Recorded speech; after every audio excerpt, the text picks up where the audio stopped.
I want to turn to the war between Israel and Hamas in Gaza. What is your view of this war?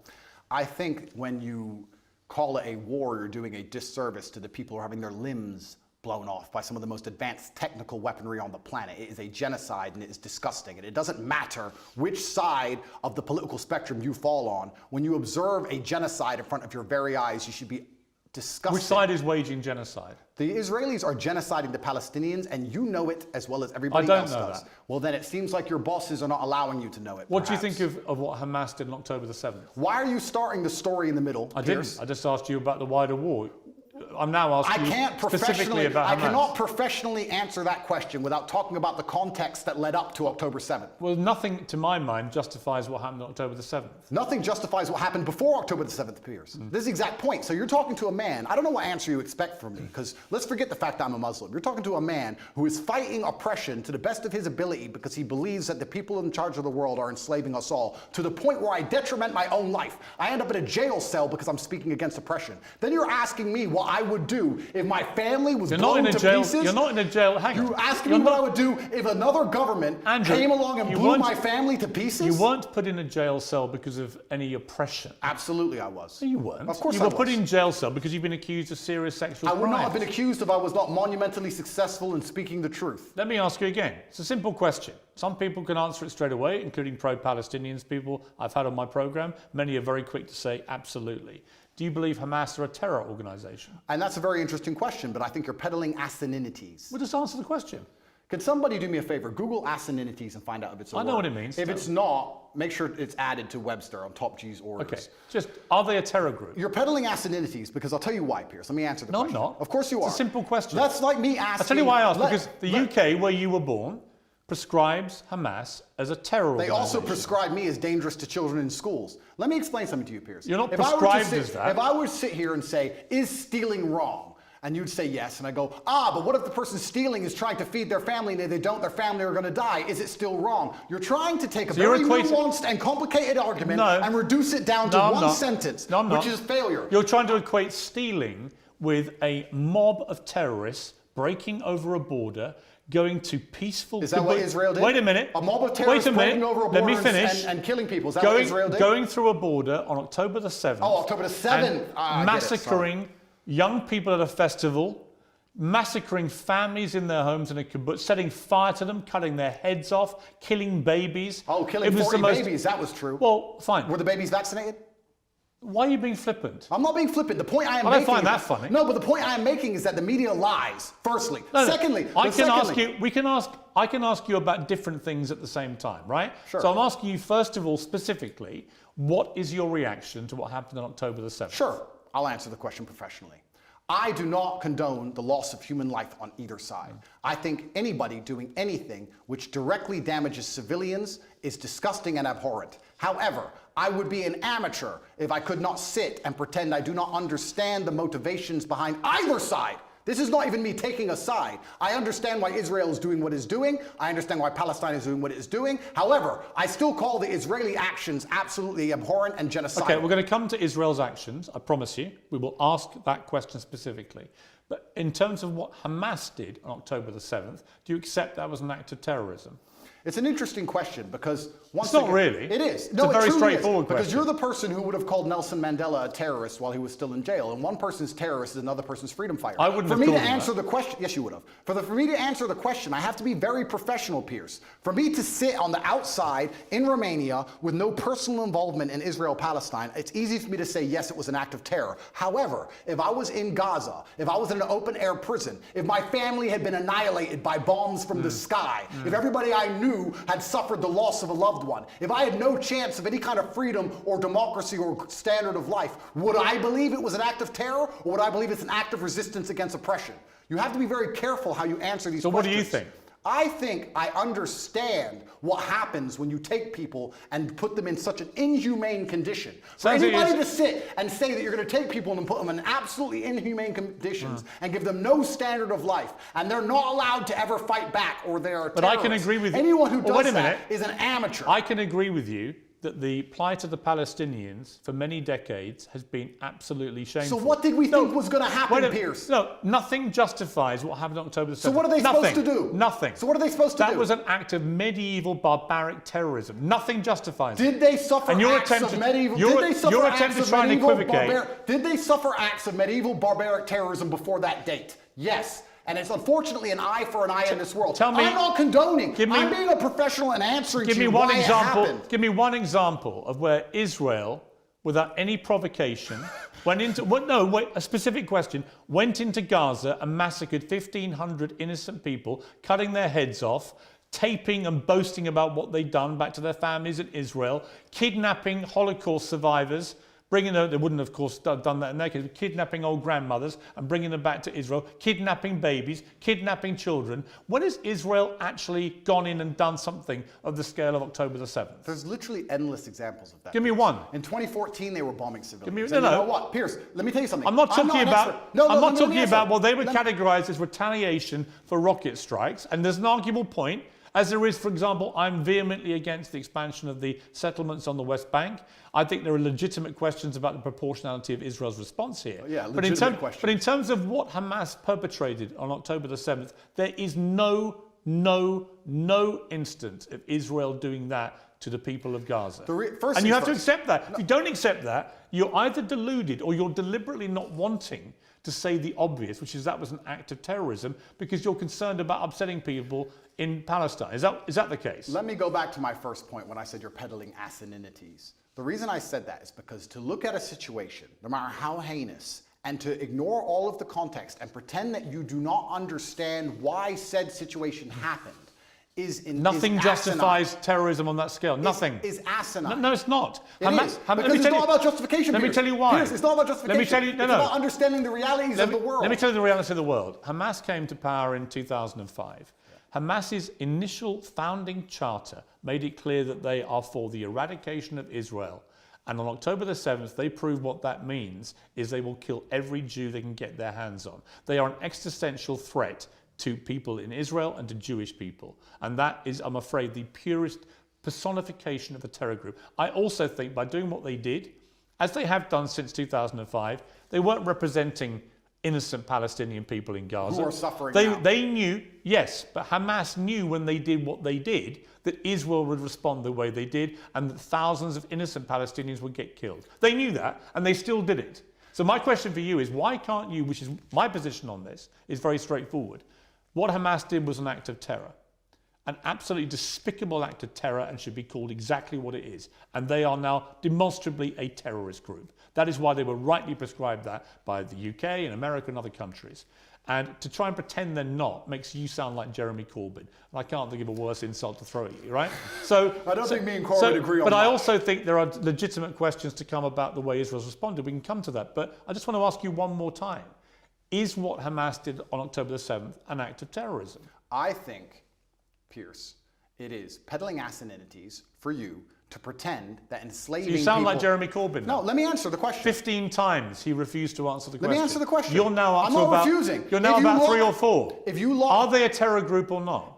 They're one team's freedom fighter, and they're deemed a terrorist What do group. you think? I think that if you lock people in an open-air prison and steal their land, they're going to retaliate. So they're not a terror group? I think they're going to retaliate. They're not a terror group? One team's terrorist is another team's freedom fighter. Okay, we're now up to about 8. Are they a terror group? And also, another thing I want to make clear to you, Piers. Only Jeremy Corbyn has done this. Done what? Refused to answer the question. I think that what they are doing is seemingly deemed an act of terror by the people that the terror... Don't use weaselly words. They're not weaselly. Of course the Israelis think they're a terror group, and of course the Palestinians think they're freedom fighters. It's stupid that you're asking the question. Most of the civilized world thinks they're a terror group who committed an act of terrorism. It's not difficult. What they did was an act of terrorism. And I think that if Israel continues to conduct acts of terrorism on the Palestinian people, they're going to do nothing but strengthen the reaction. Well, that's a different conversation I'm about to have with you about Israel's response. But before I get there, one more time, is Hamas a terror group who committed an act of terrorism? I think that when you lock people in an open-air prison, you're going to have to expect you're not going to retaliation. No, because I have to... There's people who are... First things I want to say to Piers. If you don't mind me saying, I think it's spineless. Sure. I do. That's fine. You sound like Jeremy Corbyn. Well, that is an insult. Did you see my interview with him? No. Right. 15 times last week, I asked him the same question. 15 times he prevaricated and wouldn't answer. Eventually, when someone does that enough times, you know what they really think. Okay. You don't think they're a terror group. Well, let me answer. You don't think they're a terror group. No, what I think is this. On certain Because I'd be really curious what you think an act of terror is if it's not massacring 1,500 innocent people, it's not including Holocaust survivors, Piers. kidnapping babies, decapitating people, cutting their limbs off, raping women. Yeah, talk about missing limbs. We're going to talk about that when we talk about what Israel have done. But so when we get there, it'll be in the context of you not admitting that was an act of terror. Well, let me answer the question for the final time. I am a realist.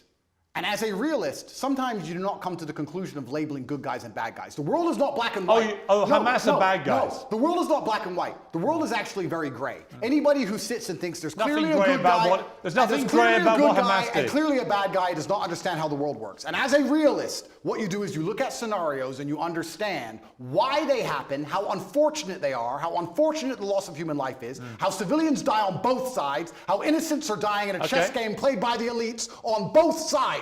Both sides, you have innocent people who didn't even vote for the person making the decisions, who are ensuring their death, signing their death warrants. It's unfortunate on both sides. But listen, sir, you would not advocate Russia doing any of the things to Ukraine that Israel is doing to Palestine. You would not sit here. Russia has been doing exactly that. Russia has not done a fraction of the things to Ukraine that Israel has done to Palestine. Russia illegally invaded a sovereign democratic country and has committed a barbaric rampage, trying to seize as much of Ukraine as it can, bombing maternity hospitals, killing innocent women and children. Right? Don't even try and have some kind of this is genuine equivocation of this. I will. A Hamas rocket, a tiny Hamas rocket that can make a pothole in the road, and then they get hit back with cruise missiles. Let me ask you a question. Ukraine sent a drone and it hit the Kremlin. A drone attack. It did nothing. It damaged some shingles. If Russia decided to then respond with a missile attack on a hospital and annihilate 800 people, it has been. Do you think that would be allowed? That's exactly what it has been. Would you advocate for that? Have you seen? Would you support that Have reaction? you seen the state of Mariupol, which they leveled to the ground? The Ukrainians did level it. You're correct. No, the Russians 2014. The Russians leveled Mariupol. And my question to you is, would you advocate those reactions? Let me ask you another question, Piers. This is a genuine question. Let me ask you a question, because I want to understand your point of view. It's actually my interview of you. Yeah, but you tried to understand mine. I just want to understand your point of view. If I believed, or if Israel believed, that one of the people in your house was a terrorist and decided to destroy your entire house and kill your entire family, would you sit and say, well, maybe there was a terrorist inside, I accept that? Or would you be enraged? Genuine question. I don't think you can take an individual person's response. Well, it's a bunch of individual people in Gaza. They're people, individuals with thoughts and dreams and aspirations which are being annihilated. 15-year-old girls without legs because of cruise missiles. Let's come to they are individual people. They're not cattle, Piers. Let's come to that. They're people. Right, and so were the people in Israel on October the 7th. And that's why it's so heinous, which is my exact point. But not heinous enough to reach your bar of terrorism. It's not about reaching bar of terrorism. It's understanding why things happen. By not saying it, you've made your position clear. Just as Jeremy Corbyn did. And to pretend you're any different is ridiculous. Let's move on to Israel's response, because there are legitimate questions about this. Hamas embeds itself, 40,000 terrorists in my estimation. You can call them whatever you like. And they're embedded amongst the civilian population, predominantly in northern Gaza. We know from intelligence over the last 20 years, which you won't believe because the Matrix has made it all up. Correct. But we know from intelligence that historically Hamas likes to embed itself, particularly around things like schools and hospitals and mosques, because that makes it more difficult if the Israelis attack. Yeah. Now, Israel has killed nearly 12,000 people in its response, right? There are many people around the world demanding a ceasefire who think that is a ridiculously disproportionate response to what happened. Well, it was genocide. They would want to kill everyone in Palestine. They don't. They just want to drive them all out. Whereas Hamas do want to kill every Jew. That is actually what genocide is. You know what's actually interesting? Because you've spoken about this subject with people who actually understand the conflict better than I do. Mohammed Hijab understands it better. Low-key understands it better. I'm talking from a very general humanistic perspective, because I don't understand the absolute intricacies like they do. Do you know what genocide means? Of course I do. Right. Genocide means you want to eradicate an entire people based on race or ethnicity. Israel clearly doesn't want to do that to the Palestinian people. Clearly not. If it did, it wouldn't tell a million of them, as it turned out, who moved south. Now, there are arguments about whether to attack them as they moved. Well, some people got hit as they moved. Oh, some people got hit. Yes. Some people got hit. You know what, You know Andrew? what happens? You know what, Andrew? Wait till it's your son, son. You know what? Wait till it's your son. I agree. And you know what, Andrew? War is horrific. It's horrific. The question is it a just war for Israel to go after Hamas? And if it is, and you believe as I do, Hamas has to be got rid of, how do you do that? If you don't do it the way Israel is doing it, how do you get rid of that terror group? Now, you won't agree with anything they're doing because you can't even categorize them as a terror group. No, the reason I won't agree with them is because I'm a human, Piers. And please let me answer this without being interrupted. You didn't answer my earlier question for a reason, because you knew that you couldn't answer it without proving my point. The question about the fact that if they decided to cruise missile your house because they thought somebody inside was a terrorist, you would not accept the loss of your family that you have raised. You would not accept that. Of course I wouldn't. Okay, absolutely. So let me answer this as a professional. What's funny is I'm a humanist. Like I said, a professional what, by the way? The professional. Please let me answer. Let me answer. What are you? What are you thinking? You say you're thinking of professional, and I'm talking about this from a humanistic perspective, right? And like I said, you've talked to people more knowledgeable than me on the details of the subject. Right. Listen to me very carefully. I thought we lived in a democratic society. You just said 35,000 Hamas terrorists, and this is the thing that's most upsetting to me. This is what genuinely upsets me.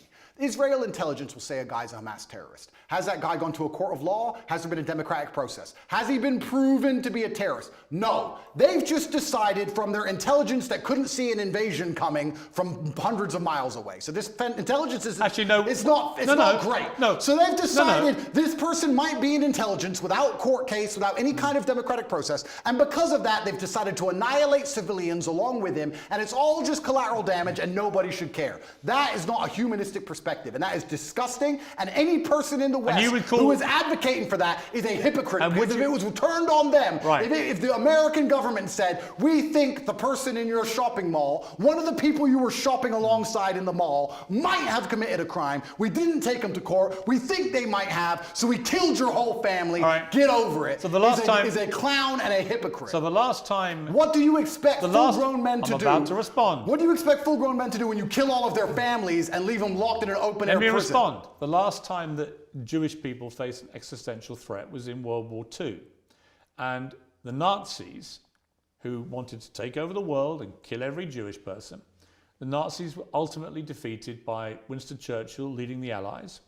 And Winston Churchill, in the process of defeating the Nazis, killed a lot of German innocent civilians in the process. Do you think that was justified? Let me ask a question. Was it? Well, no, I asked the questions. Was it justified? Sir, I believe, and let me just get this right in my head. Yeah, think about it. No, I don't need to think about your question. I believe that the Nazis, which were obviously heinous, I'm not advocating anything they did, it's disgusting, the Nazis. I'm glad we beat them. I'm actually a huge Were they terrorists? fan. Yeah, they were. Right. So I believe that they were... So when you massacre Jewish people, you're terrorists? Except when you do it in Israel. When you try and conduct genocide on a populace because you don't want them on land you say is yours, then you are terrorists. It's exactly what Hamas did on October the 7th. Exactly what Israel had did before that. So you've literally just described what Hamas do. You just described what Israel do. They're trying to genocide the Palestinians as we speak. And this is the exact point. So Israel... No, but to see... Well, hang on, so you think Israel are terrorists? I think that what they're doing now is disproportionate and genocidal. Is it terrorism? It's genocidal, so I guess that makes it terrorism. It's genocidal. So they're terrorists for responding to an act of terror, but the people who committed the act of terror are not terrorists. The way in which they're responding... You see the problem in that argument? No. Really? Piers, what they are doing now... Slaughtering 1,500 people in the way they did it is not an act of terror by terrorists, but a response from the people who are on the receiving end, rather like the response of the Allies in World War II to what the Nazis did. That apparently is the only act of terrorism. Didn't you say 12,000 people the Israelis have killed thus far? Yes. I saw a video of a 15-year-old girl with no legs begging to die. Yeah. She was begging to die saying, I have no future because my parents are gone or my legs are gone. It's horrific. I have no future. No, but you say that, right? You talk about numbers and statistics and you say a few people got caught. You don't think of Gazans and you don't think of as Muslims and Palestinians as individual people. Oh, yes, I do. No, you don't. Because if you did, you would not be happy with what's happening. Don't you dare say that about me. Well, okay, then don't group them together in numbers. No, they're not numbers, they're I've spoken people. for many years about the plight of the Palestinian people. I think it's outrageous that Israel has any control over their ability to function with water, with fuel, with other energy, and so on, and food, and so on. That's interesting. It so is wrong. If you were in Gaza as a Gazan male of masculine fighting age, and you believed the things you currently believe, what would you do about it? I'm just asking. You know what? Nothing justifies the terrorism we saw. I never said you'd be a terrorist. I'm asking what you do. No. I understand why people in Palestine feel oppressed. I understand why they want freedom. I understand why they want the same rights as the people in Israel. Then here's a perfect... On that we agree. Absolutely, we agree. But nothing justifies what happened on October Well, the 7th. here's where we disagree, Piers, because as a professional, when we both agree on the point that the people inside of Gaza are being oppressed and that their life is being detrimented and that they have no way of getting out, Yes. we, as a professional, And I do agree with that. I understand pressure cookers explode. You're pretending they shouldn't. You're saying that they should never explode. Nothing bad should ever happen. saying nothing justifies terrorism. We should just be allowed to subjugate them No, for no. endless years Here's and my- nothing happens. No. And I'm a realist to understand that pressure cookers explode. No, you're not. And that's what No, happens. you're not. We need a solution to the problem or it Actually, will continue to happen. You're not a realist because actually you are not accepting that what they did on October the 7th was an act of terrorism by terrorists. You won't accept that. You think actually they're freedom fighters doing some kind of resistance. And I say that is ridiculous and shameful. That's the difference between us. I understand that pressure cookers explode, Piers. Right. So you think it's perfectly reasonable what happened there? I don't think it's reasonable. I think it's a shame. Natural consequence. I think it's a shame.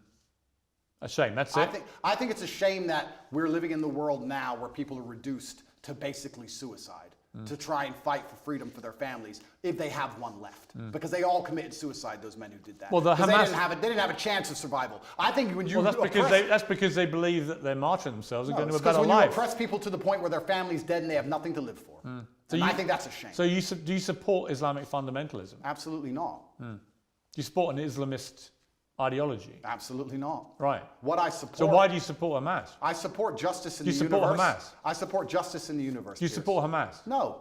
You don't? Well, I don't know the ins and outs of Hamas's creed. I have to be very honest. Well, you know what they did on October the 7th. Do you support them? I understand why that happened, and I'm Right. saying it's a shame. But you won't denounce them. I say it's a shame. Will you condemn them?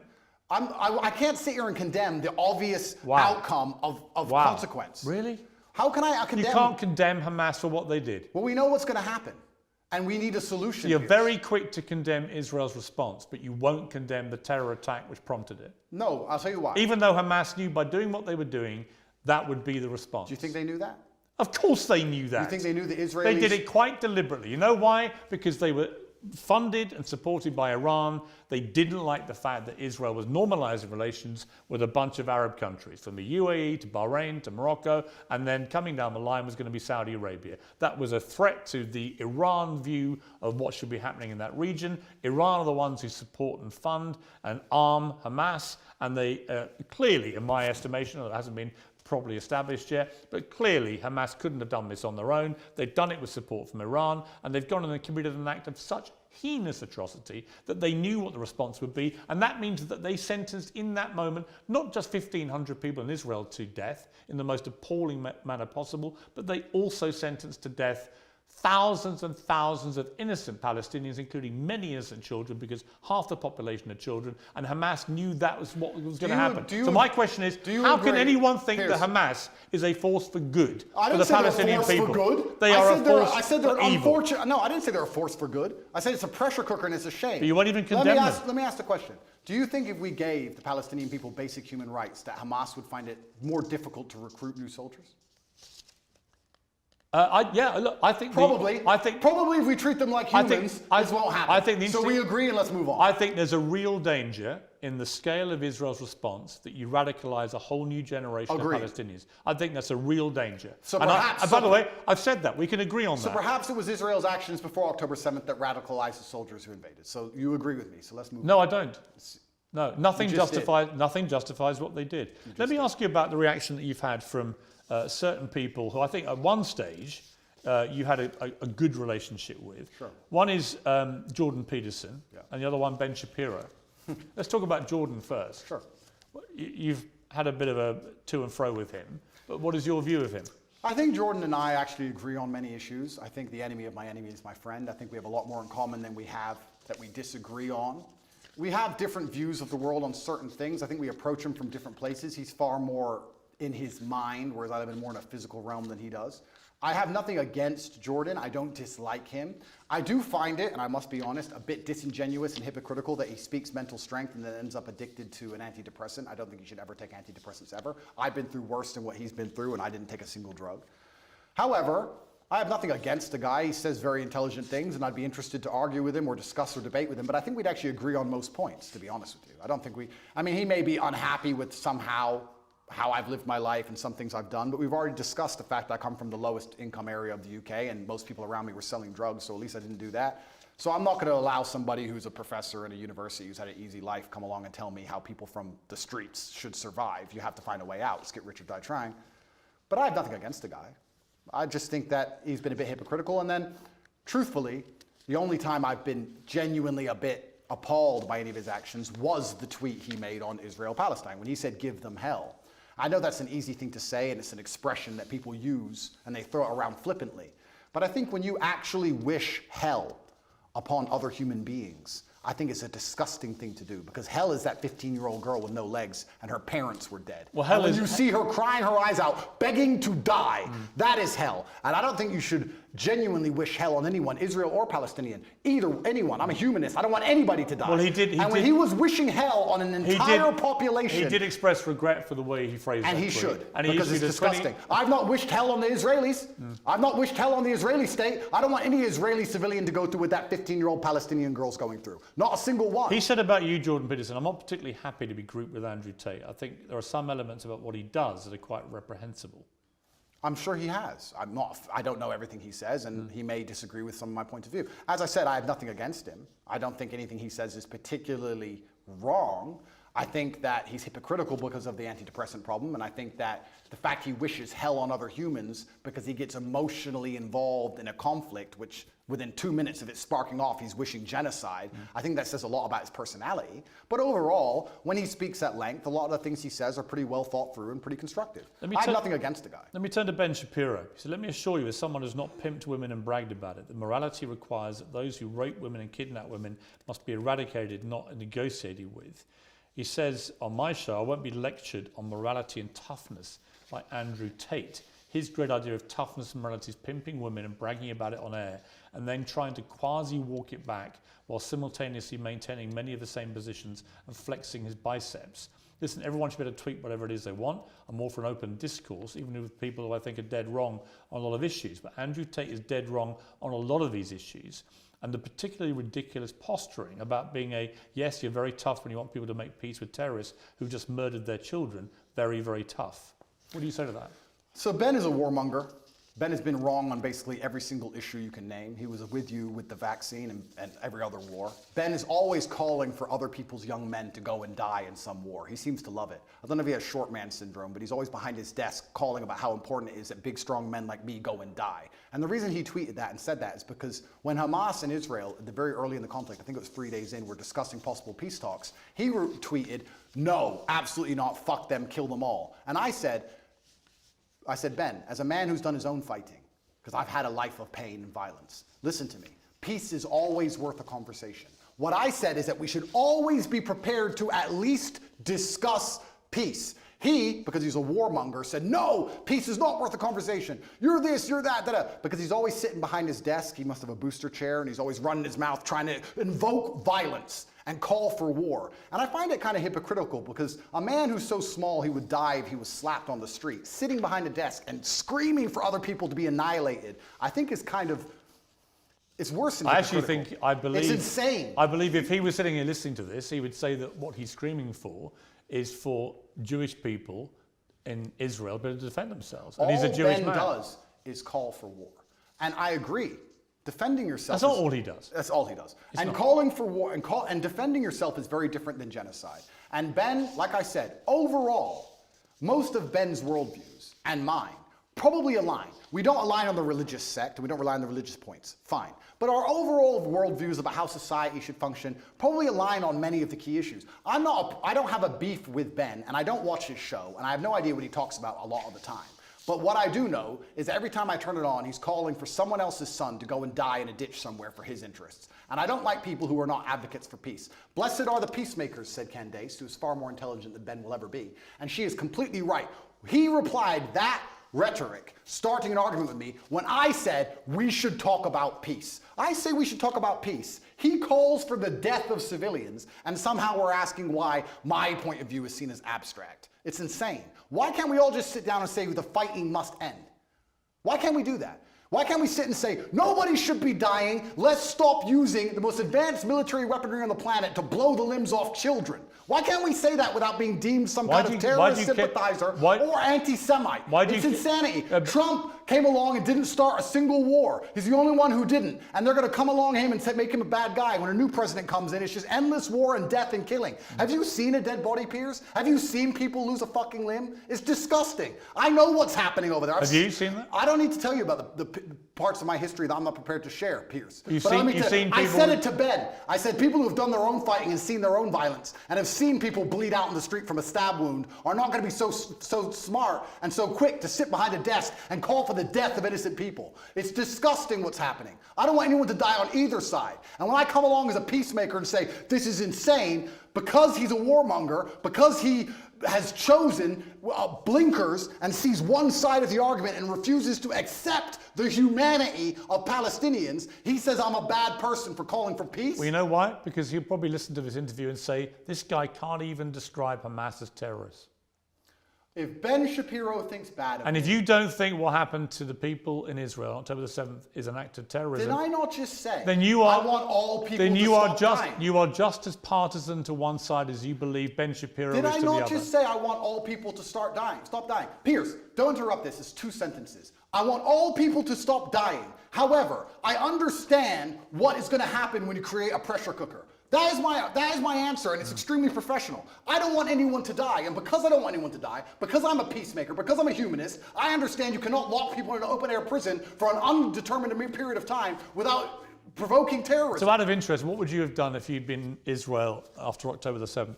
That's a really interesting question, and I think there's people who are more qualified than me to answer. Given that Hamas last week said, we're going to try and do the same thing again and again and again, what would you do to defend the people of Israel? Good question. They have the Iron Dome, which is largely effective.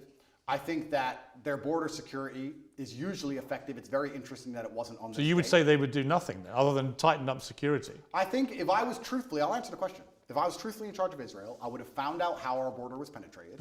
I would have made sure that was impossible to do. I would have had large conversations and discourse during that period, which would probably take weeks to ensure that my border was impenetrable because we were at no genuine threat of a repeat attack. And then I would make it clear that there will be some repercussion unless we can come to peace terms. I don't think Hamas doesn't want peace. Of course not. But I'm saying that's their fine. stated position. Of course. So does it mean okay, peace you're with asking Hamas? what I'd do. I would have found out. First things first. I'm a man. So first things first, you fix the problem. Okay, our border's been penetrated. How do we make sure that doesn't happen again? Sure, How did it happen? Internal investigation. Of course. Let's make sure the border's secure. Now our civilians are safe. Our civilians are safe, which buys us time. Let's have a conversation and see if we can actually reason with Hamas. If we can't, then there might be some military intervention. Then what? But there certainly wouldn't be bombing hospitals, cruise missiling refugee camps. There wouldn't be any of the things that's going on now. Absolutely You not. wouldn't try and attack the people that No, did it. because this is a rushed and emotional response. And that's what I would have prevented. I would have made sure as a man I didn't make a rushed and emotional response. So you'd be more like Neville Chamberlain, trying to do peace with the Nazis and Winston Churchill trying to kill them. Well, yeah, that's an interesting question. You're an appeaser, not a warrior. Well, I still think I'm a warrior, but I think that when you're a warrior, you have to be very capable and... But that's what Neville Chamberlain's view was. We should do peace with the Nazis. You have to be very understanding of your power, and you have to use it responsibly. And just like I said earlier, when I'm trying to be responsible about what I say to the young men of the world, I would understand as Israel, I must be responsible with my massive military might to make sure I don't kill civilians. And I would sit and try and make a measured response, and I'd be a professional, and I would consider them human beings, and I would secure my border and try and come up with a plan better than, oh no, I'm mad, I'm emotional now, let's go kill everyone. I think that's the wrong response. Correct. I don't think that's the right thing to do. We've spent a long time talking. You're going to find out at some stage today or in the next few days whether you're going to get your possessions back. That'll either happen or not happen. But then there's likely to be a trial, and that will determine how you spend the next 10 years of your life, almost certainly, which is a sobering thought for anyone. When you look back on the whole arc of the last few years, you know, you've expressed some regret because of your turning to Islam, your change in your philosophy from a religious perspective. You've acknowledged that some of the stuff you used to do was immoral. Do you look at the journey you've gone on here and think that in a way, notwithstanding the matrix and everything else, that maybe you yourself could have done things differently to avoid being in this position? Absolutely. I'm a man and I take absolute self-accountability. You have to, as a man, your superpower is looking in the mirror and understanding everything that happens to you, both good and bad, to a degree is your fault. It could have all been influenced. I could have avoided all of this. I could have avoided the Matrix attacks, I could have avoided jail cell, if you don't let me using that term. I could have avoided all the negative press. I could have chosen to work in Starbucks and just stayed a nobody. I made choices that put me in this position. I take responsibility for them. I said things on the internet in a satirical way on videos that got 110 views when YouTube was brand new that I did not expect to become the most viral videos in the world because I didn't expect to become the most famous and known person on the planet. That's all true. I'm not saying I have no part to play in any of this. However, I can still say that I'm completely innocent. I can still say that it is only my fame and notoriety that has inspired the prosecution service to try and even put me in jail in the first place. I can still say that there's some unfair policing in the world depending on your political views. I can still say all of those things while accepting absolute responsibility for the situation I am in. Andrew Tate, thank you very much. Thank you, sir.